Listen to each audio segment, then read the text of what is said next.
ఈ ఏకాదశ స్కంధంలో పరుష వాక్యాన్ని మాత్రం ఎన్నడూ వాడకండి. అలా గనక వాడినట్లయితే ఎంత కోపం రానివ్వండి, ఎంత ఆగ్రహం రానివ్వండి, ఆ ప్రదేశం నుంచి నెమ్మదిగా తప్పుకోండి. స్వామి నన్ను అడిగారు, స్వామికి కోపం రాగా ఎప్పుడన్నా చూశారా అని. రాలేదు.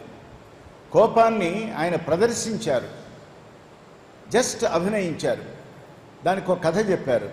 ఒక ఋషి ఇట్లాగే ఇటువంటి నైమిషారణ్యం లాంటి చోట చెట్టు కింద కూర్చొని తపస్సు చేసుకుంటున్నాడు. ఆ అడవికి ఎవరు వెళతారు? కట్టెలు కొట్టుకునేవాళ్ళు, ఆ అడవిలో పనున్నవాళ్ళు. వాళ్ళు వెళుతూ ఉంటే అక్కడ ఒక పాము నెమ్మదిగా పెరిగింది. అది గోధుమ వన్నె త్రాచు. దాన్ని చూసి అందరూ భయపడేవాళ్ళు. వీళ్ళు భయపడుతున్న కొద్దీ అది భయపెట్టేది. ఎవరినో వెళ్ళి కారణం లేకుండా కరిచి వెనక్కి వచ్చేసేది. కానీ వాళ్ళకి ఆ దారి తప్పలేదు, అడవిలోకి అలా వెళ్ళాలి. ఈ ముని కదలడు, దారి లేదు, పాము వదిలిపెట్టదు. ఇది పరిస్థితి. సరే, ఓసారి వీళ్ళందరూ వెళ్ళి, అయ్యా మరి పాము సంగతి ఏమిటి, ఇది లేకుండా చేయండి అంటే ఆయన అసలు పట్టించుకోలేరు. వాళ్ళు వెళ్ళిపోయిన తర్వాత ఈయన కన్ను తెరిచి ఆ పామును పిలిచాడు. పాముని పిలిచి పాముకి ఏం చెప్పాడంటే, నువ్వు ఈ పూట నుంచి నువ్వు విన్నావు కదా అన్నీ, నువ్వు ఎవరిని కరవవద్దు అని శాసనం చేశాడు. పాము విన్నది, మాట విన్నది. మనం వినంగానే అది విన్నది. విని ఎవరిని కరవటల్లా. మరునాడు మామూలుగా కట్టెలు కొట్టుకున్నాడు, గొడ్డళ్ళు పెట్టుకొని భయపడుతూ వెళ్తుంటే పాము అలా పడగెత్తి చూస్తున్నది తప్ప దూకటం లేదు, పాకటం లేదు, పరిగెత్తి ఎవరిని కాళ్ళకి చుట్టుబట్టం లేదు. ఇలా ఏదో దీనికి ఏదో అయింది, పాప ఒంట్లో బాగాలేదేమో, దానికి కూడా రోగం రావచ్చు కదా అనుకున్నారు వీళ్ళు. అట్లా సుమారు ఒక 2 నెలలు దాన్ని గమనిస్తే అది ఎవరి జోలికి వెళ్ళటం లేదు.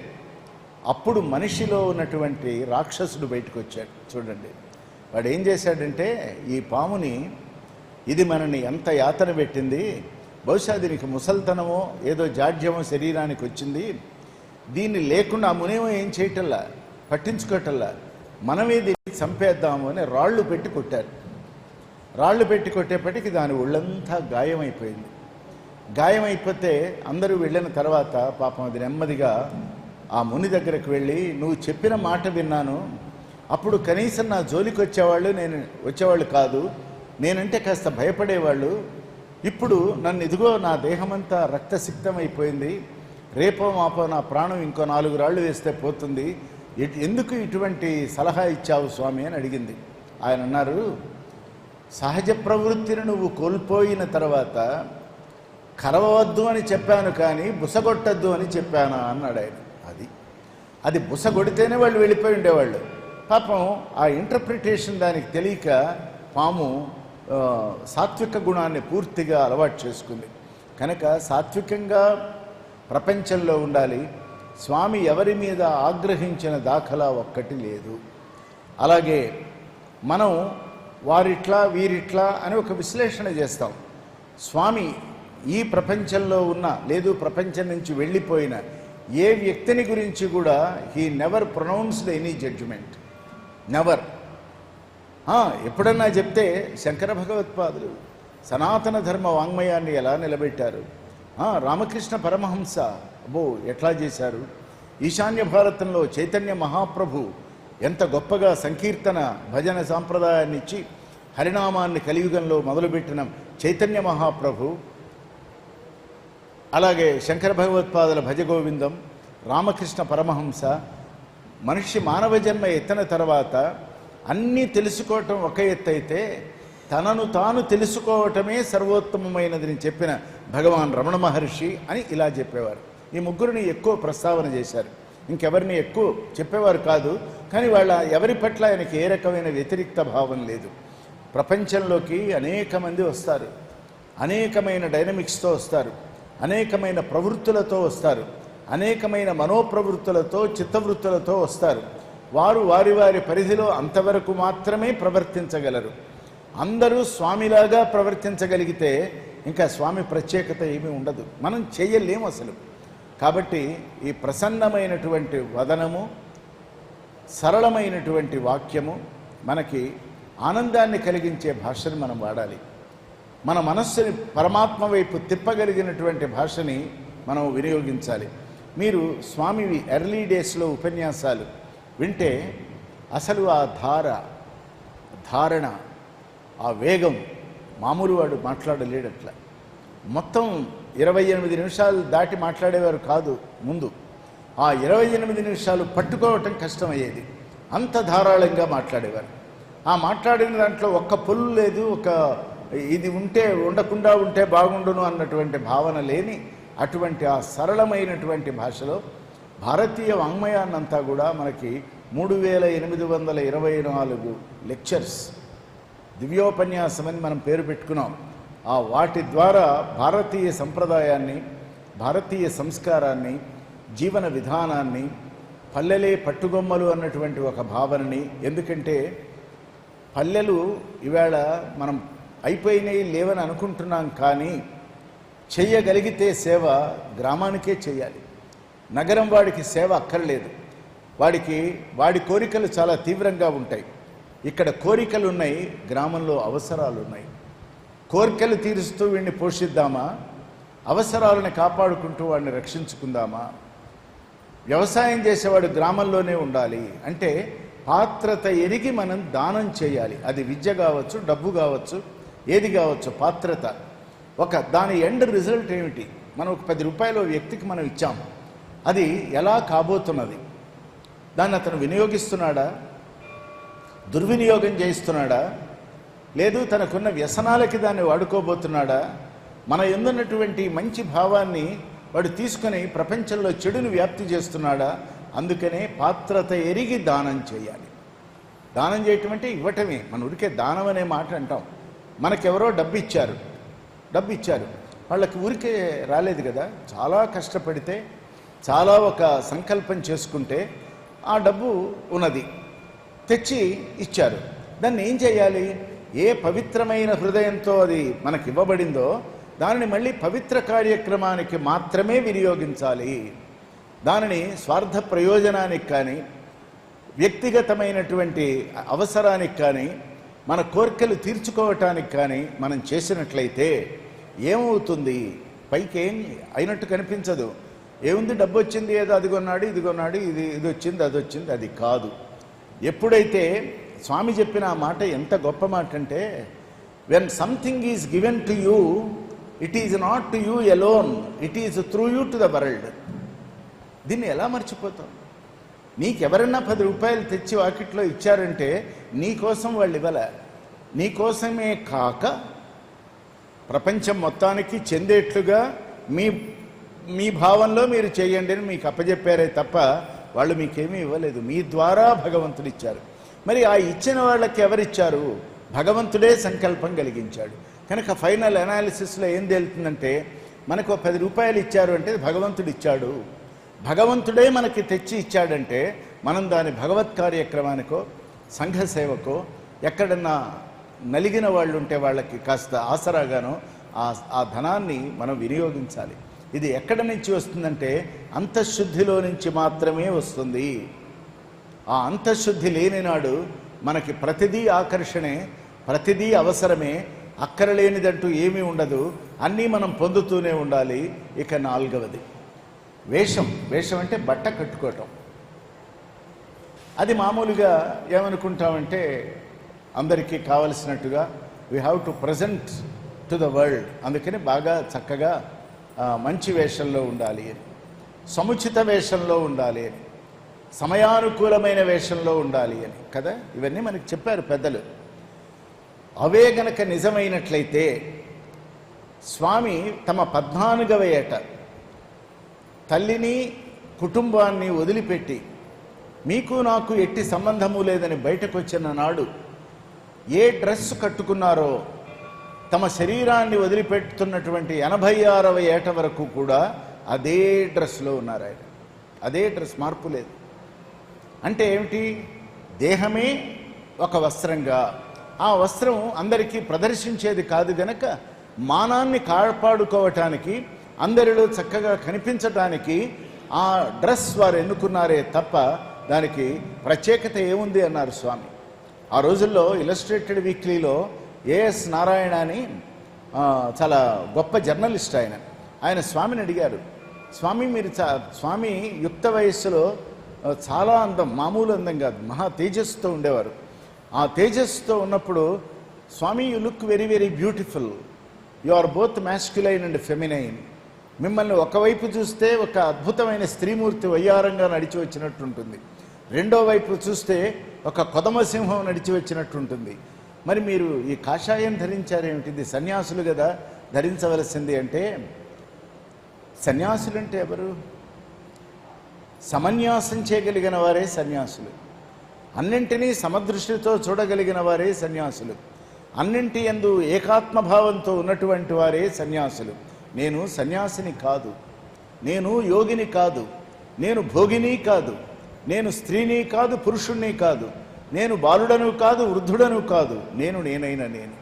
ఆ నేనుగా ఉండటానికి ఇదిగో ఇది ఎందుకు అంటే, ఈవేళ మీరు నా దగ్గరకు వచ్చి కనీసం మాట్లాడుతున్నారు, రాబోయే భవిష్యత్ కాలంలో కొన్ని లక్షల మంది స్వామి నా దర్శనం అనేవారు కదా, స్వామి దర్శనానికి వచ్చినప్పుడు అందరికీ దర్శనం లభించనప్పుడు ఎక్కడో చిట్ట చివర కూర్చున్నటువంటి వాడికి కూడా అరుగో స్వామి వెళ్ళారు, అరుగో స్వామి వచ్చారు అన్నట్టుగా ఒక చిన్న ఎర్రటి డాట్ కనిపిస్తే అది స్వామికి సంకేతం అయి ఉంటుంది తప్ప ఈ డ్రెస్ పట్ల నాకేం అపేక్ష లేదన్నారు.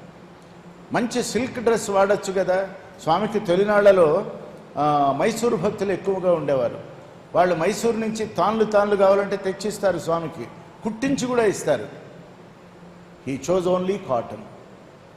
అది చిత్రావతికి వెళ్ళాలి, చాకలి ఉతకాలి, చలవ చేయాలి, మడత పెట్టాలి, మళ్ళీ స్వామికి ఇవ్వాలి. అది మాత్రమే ధరించేవారు. అందుకనే స్వామి ఎప్పుడూ ఎవరి దగ్గర బట్టలు తీసుకోలేదు, అది ఇచ్చిన వాళ్ళు లేరు. ఆయన నిరసించేవారు, వద్దు నాకు వద్దనేవారు. నాకున్నవి నాకు చాలు, స్వామికి అంతవరకు చాలు, ఎక్కువ ఏం చేసుకోను అంటే. మనం చెప్పుకున్న భాగవతంలో ఉన్న భాగవతుడి లక్షణాలని మనం భగవంతుడిలో చూడగలగాలి. ఆయన ఎలా ఉండగలిగారు, ఇంత నిగ్రహం ఎలా ఉంది. ఇక తర్వాత మిత భోజనం. శరీరం నిలబడాలి అంటే, ప్రాణం నిలబడాలి అంటే, ఇంద్రియాలు తమ కార్యకలాపాలు జాగ్రత్తగా చేయాలి అంటే శరీరానికి ఆహారం అవసరమే, ఖచ్చితంగా అవసరమే. కానీ మృష్టాన్న భోజనం ప్రతిరోజు పనికిరాదు, అది అధ్యాత్మ సాధనకి పెద్ద అడ్డు. వీలైతే చాలామంది, స్వామి ఒక ఉదాహరణ, మహర్షి ఒక ఉదాహరణ, రామకృష్ణ పరమహంస ఒక ఉదాహరణ, శంకర భగవత్పాదులు, వీరందరికంటే ముందు శంకర భగవత్పాదులు సన్యాసి అనుకుంటూనే ఒక భిక్షాపాత్ర, మళ్ళీ ఒక కమండలము, తర్వాత ఒక చిన్న దిండు, ఇవన్నీ ఉండాలి కదా. అవి ఆ రోజుల్లో మోసుకొని వెళ్ళేవాళ్ళు. శంకర భగవత్పాదులు వివేక చూడామణిలో చెప్తారు, ఏం చెప్తారంటే, నీ అరచేతిని భిక్షాపాత్ర చేసుకో. మళ్ళీ పాత్ర ఎందుకు? దానిలో ఒక ముద్ద తిన్నావా, 3 ముద్దలు తిన్నావా, తిను, ఆ పాత్రని కడుక్కో, అయిపోయింది.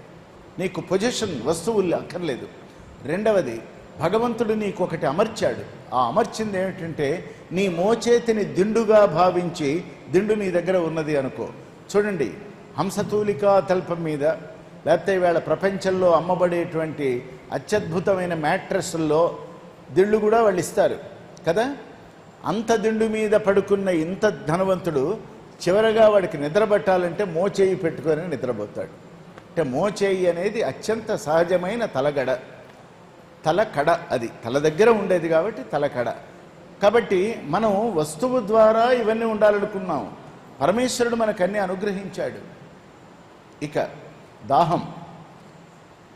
ఒక జ్ఞానికి, ఒక తపస్వికి, భగవంతుని యందు మనస్సు లగ్నము చేసి ఉన్నటువంటి వాడికి, నిరంతర స్వాధ్యాయ సత్సంగ సత్సాంగత్య సదాచార సంకీర్తనామయమైనటువంటి దేహానికి దాహము ఉండదు. వాడు గటగట మాట్లాడినంత కాలము 20 బాటిల్స్ కనుక తాగాడంటే వాడి ఆలోచనలన్నీ ప్రపంచం మీద ఉన్నట్టే లెక్క. కంచి పరమాచార్య మహాస్వామి వారి దీనికి ఒక పెద్ద గుర్తు. స్వామి కూడా అంతే. స్వామి దగ్గర ఇంత గ్లాస్ ఉంటుంది, దాంట్లో నీళ్లు పెట్టి దానికి ఒక మూత పెడతారు. మనం అనుకుంటాం గటగట తాగేస్తారని. ఆయన ఎప్పుడు గటగట తాగలే.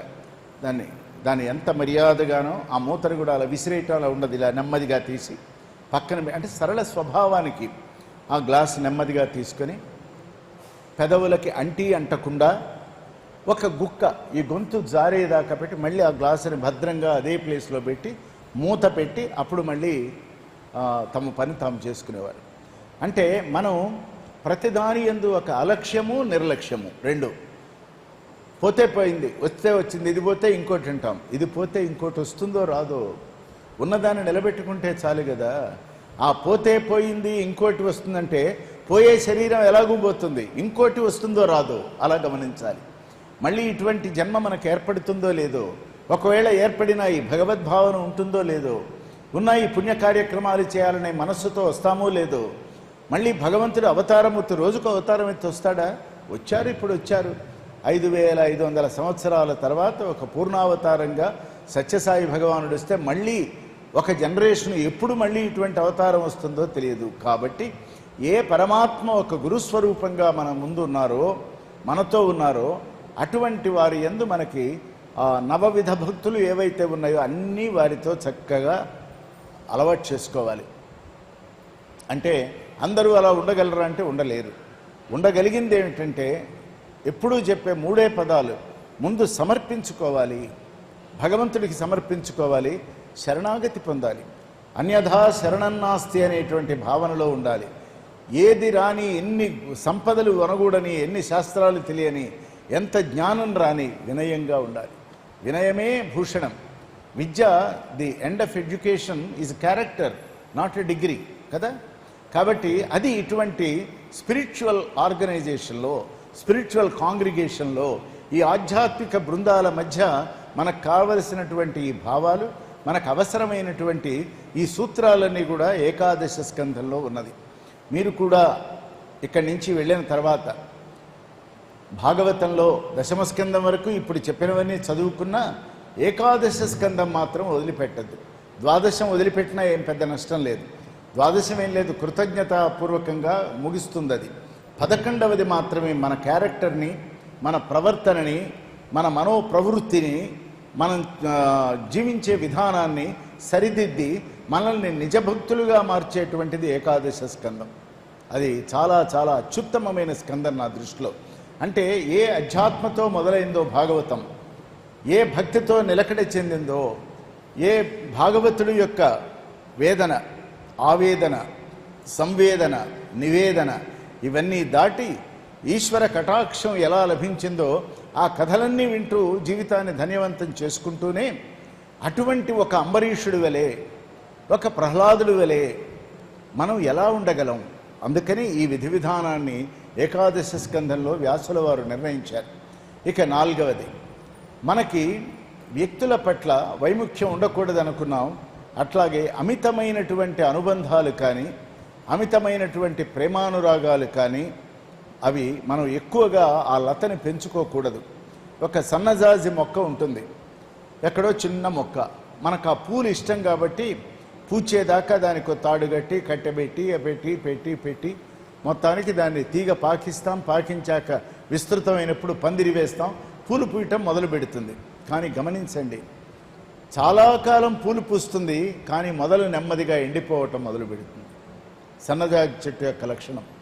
మనం కూడా మూలంలో నుంచి ఆ చెమ్మ ఉండాలి, మూలంలో అన్నీ ఉండాలి, ప్రాణం నిలబడాలి. గనక విస్తృతమైనప్పుడు when you rise higher in life, when you rise higher internally, లోపల ఆంతరంగికంగా ఒక ఉత్తమ స్థాయికి మీరు చెందుతున్నప్పుడు, చెందాను అనుకుంటే అది రాదు, అది లెక్కబెట్టేది కాదు. ఒక ఆలోచన కలిగినప్పుడు భగవంతుని దయ వల్ల నేను ఇక్కడి దాకా రప్పించాడు అనుకోవాలి. అదేమిటి అంటే పూలు పూసినట్లుగా మన ఆలోచనలు ఉండాలి. అది ఎవరైనా కోసుకెళ్ళచ్చు, ఎంతమంది అయినా కోసుకెళ్ళచ్చు, ఎవరికి కావాలో వాళ్ళు కోసుకెళ్ళచ్చు. కానీ ఆ భావాలన్నీ కూడా మళ్ళీ పరమేశ్వరుడి యొక్క పాదపద్మాలకు మాత్రమే సమర్పించేటువంటి ఒక స్థాయికి వెళ్ళాలి.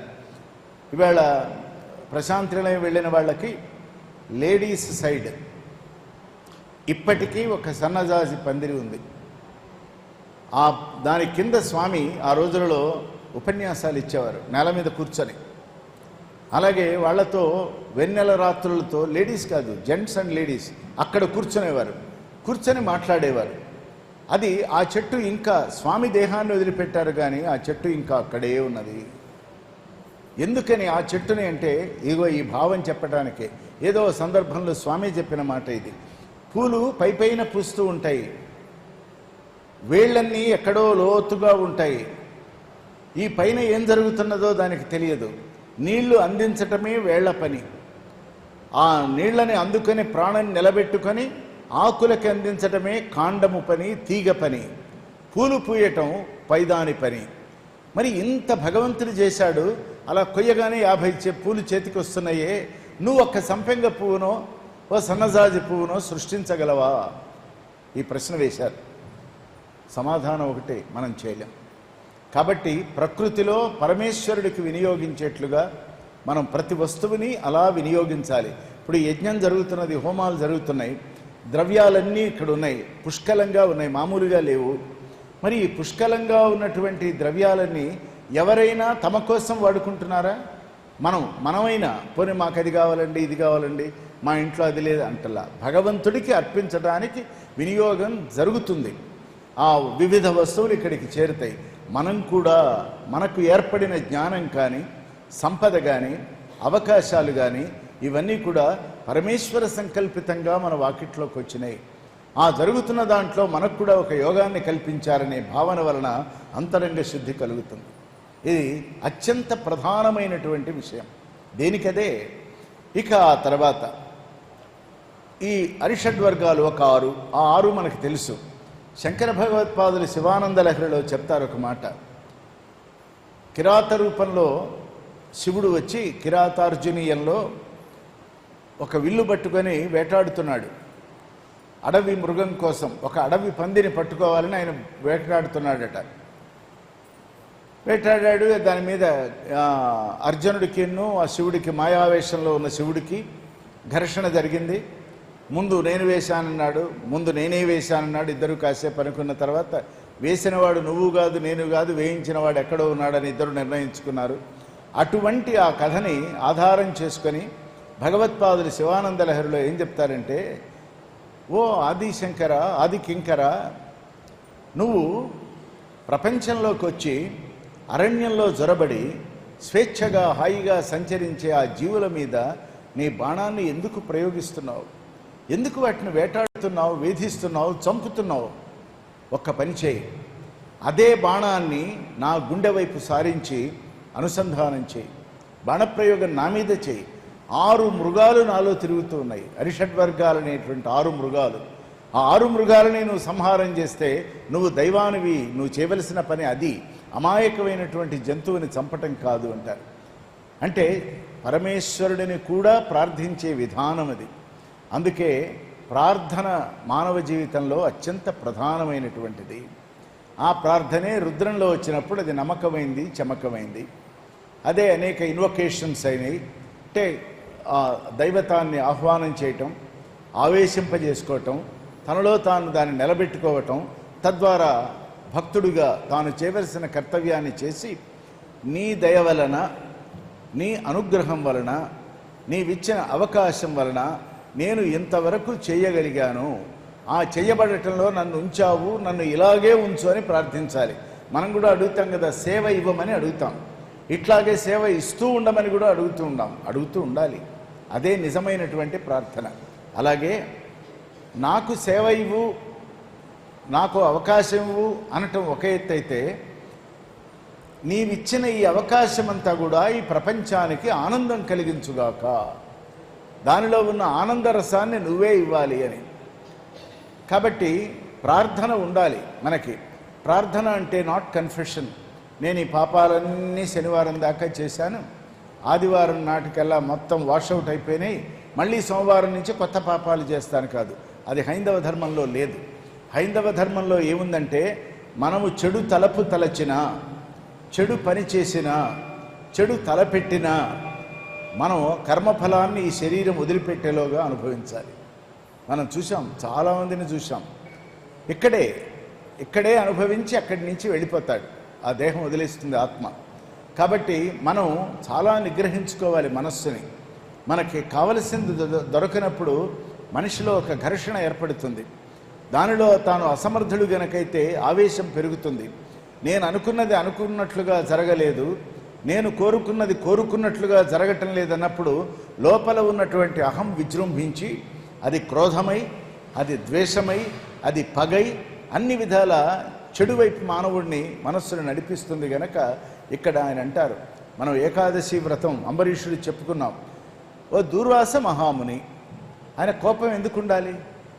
జయ విజయులు అక్కడికి వెళ్ళింది సనక సనందనాది నలుగురు వెళ్ళారు. సనత్సుజాతీయుడు, సనత్కుమారుడు, సనకుడు, సనందుడు అని వీళ్ళు వెళ్ళారు. వెళ్ళి మాకు స్వామి దర్శనం ఇప్పించమని అడిగారు. ద్వారపాలకులు వాళ్ళ డ్యూటీ వాళ్ళు చేశారు. ఇప్పుడు స్వామి రారు, ఇప్పుడు మీరు వెళ్ళటానికి వీల్లేదు అని. ఎప్పుడైతే నాకు అన్ని అర్హతలు ఉన్నాయి, నాకు స్వామితో చాలా పరిచయం ఉంది, మీరు పక్కకి వెళ్ళండి, నేను లోపలికి వెళ్తాను అంటానికి లేదు. అప్పుడు వాళ్ళ కోపం వచ్చింది. చూసారా, స్వామి దర్శనం దొరకలేదని వాళ్ళ కోపం వచ్చింది. ఆ కారణంగా హిరణ్యాక్ష హిరణ్యకశిపులై, రావణ కుంభకర్ణులై, శిశుపాల దంతభక్తులై 3 జంటలుగా 3 జన్మలు అనుభవించవలసి వచ్చింది. కనుక ఇక్కడ మనం చేయవలసింది ఏమిటంటే కోపాన్ని రానివ్వకూడదు, రానేకూడదు. వచ్చినందువలన ఎదుటివాడికి ఏ రకమైన నష్టం లేదు, దానివలన మనకే నష్టం జరుగుతుంది. మన లోపల మామూలుగా సాధారణంగా హాయిగా నడుస్తున్న మనందరినీ బతికిస్తున్న మన అవయవాలన్నీ ఆ క్రోధావేశానికి తల్లడిల్లిపోతాయి. మనకు తెలియదు ఏ అవయవం దేనివల్ల ప్రభావితమై అది తన శక్తిని కోల్పోతుందో తెలియదు. గనక మనం చక్కగా హాయిగా కలకాలం ప్రసన్నంగా ఉండాలి అంటే మనం క్రోధాన్ని వదిలిపెట్టాలి.